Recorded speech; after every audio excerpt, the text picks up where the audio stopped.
And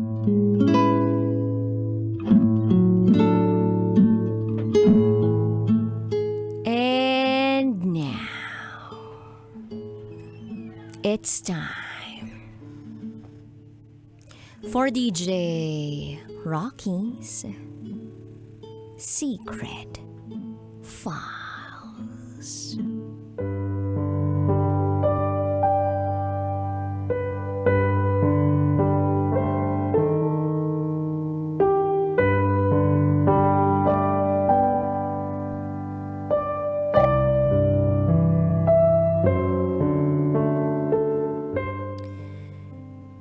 Yung taong pinagsasabihan ko ng sikreto at problema sa buhay ko ay ang magbibigay pa ng sakit sa damdamin ko.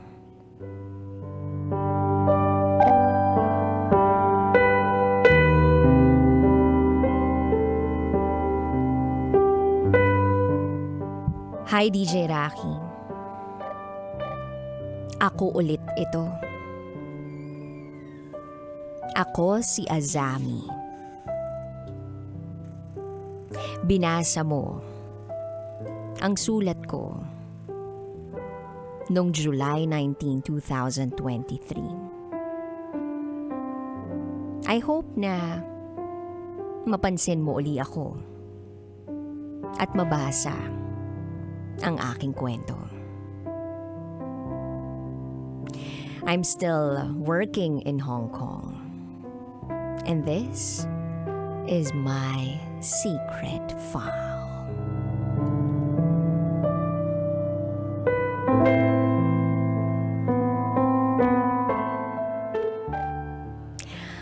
Bilang ako ang bunso, syempre, ang thinking, dapat tagasalo.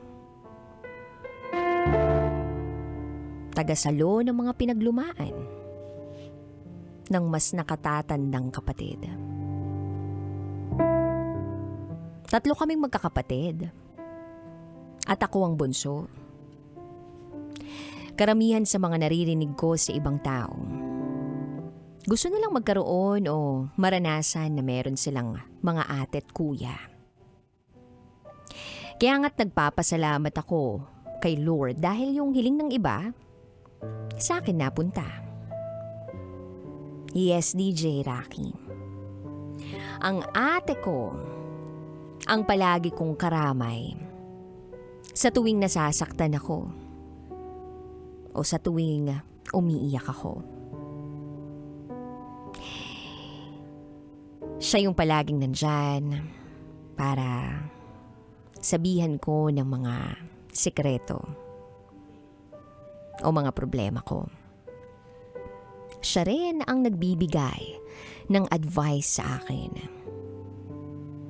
Sa tinagal-tagal ng panahon, ni minsan, hindi pa kami nag-away o hindi nagpansinan.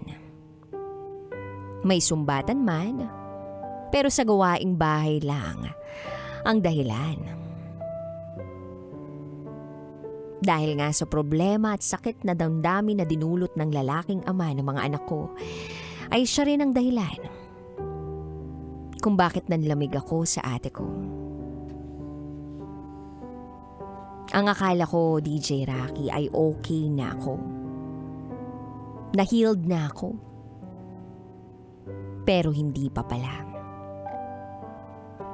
Nahihirapan ako sa sitwasyon na pakiramdam ko ako na naman ang mali. Ako na naman ang may matigas na puso. Kaya, eto ako. Merong panic attack, emotional depression, heart palpitation, at anxiety. Akala ko nga, tutulungan ako ng pamilya ko. At ng mismong ate ko na super close ko. Pero hindi eh. Nasasaktan ako ng sobra-sobra. Lalo na't paulit-ulit nilang sinasabi sa akin na nagbago na si John. Ang sabi ng pamilya ko sa akin, maganda naman ang ipinapakita sa iyo ni John. Pero hindi man lang nila ako tinatanong kung okay ba ako? Okay ba yung ipinapadama at ipinapakita sa akin ni John? Yung kahit anong iyak ko sa video call, wala. Eto pa ang matindi. Sabi ng isang tito ko, kalimutan ko na lang daw ang mga pinaggagawa sa akin ni John at bigyan ko pa raw siya ng isang pagkakataon para magbago. Ibigay ko raw sa kanya yun. Kaso, hindi ko kaya eh. Wala na talaga. At mas lalo akong nasasaktan dahil ang pamilya ko na akala ko pabor sa akin, hindi pala.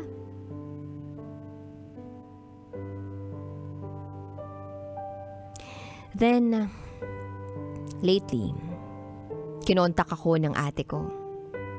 At ang sabi niya ay, tawagan ko naman daw si John kasi umiiyak na naman daw to.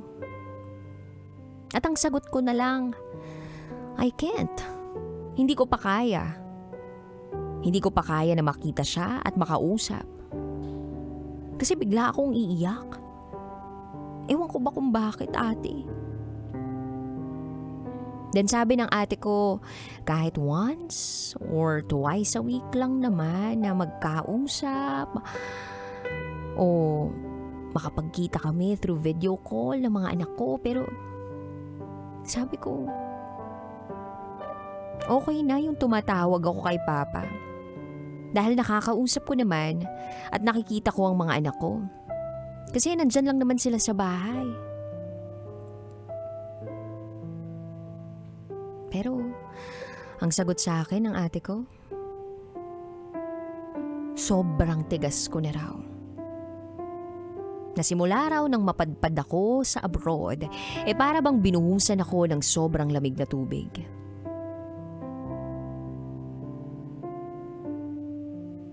Nang mabasa ko yun, na ang tigas ko, hindi na ako nag-reply. Tumulo na lang ang mga luha ko. Tinanong ko sarili ko, bakit? Bakit? Anong mali sa akin? Sawa na ako sa pagiging mabait.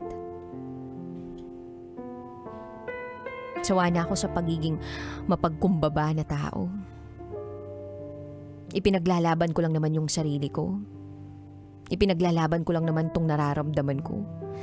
Pero bakit ang dali lang para sa kanila?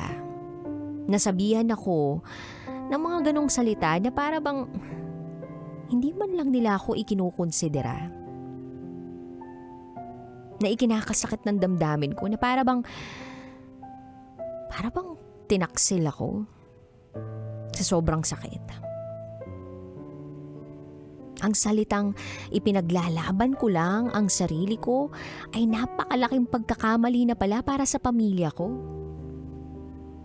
Bakit ganun? Bakit ganun kadali sa kanila? Hindi ako matigas. Hindi ako matigas na tao. Ako ito. Ako ang nasasaktan. Ako ang nahihirapan. Ako ang nakakaranas ng lahat. At hindi ang pamilya ko. Hindi alam ng pamilya ko ang nararamdaman ko at mas lalong wala sila sa posisyon na meron ako.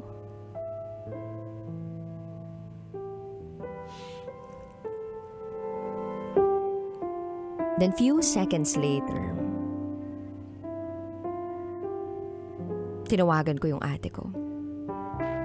Then sabi ko, sobrang proud ako sa iyo, ate. Alam mo ba na ikaw ang dahilan kung bakit nilalakasan ko ang loob ko? At kung bakit nandito ako ngayon sa ibang bansa? Para matulungan kita kasi naaawa ako sa iyo, ate. Pero bakit ganun? Akala ko ikaw yung sandigan ko. Ikaw pa palang magpaparamdam sa akin ng sakit na pinakaayaw ko.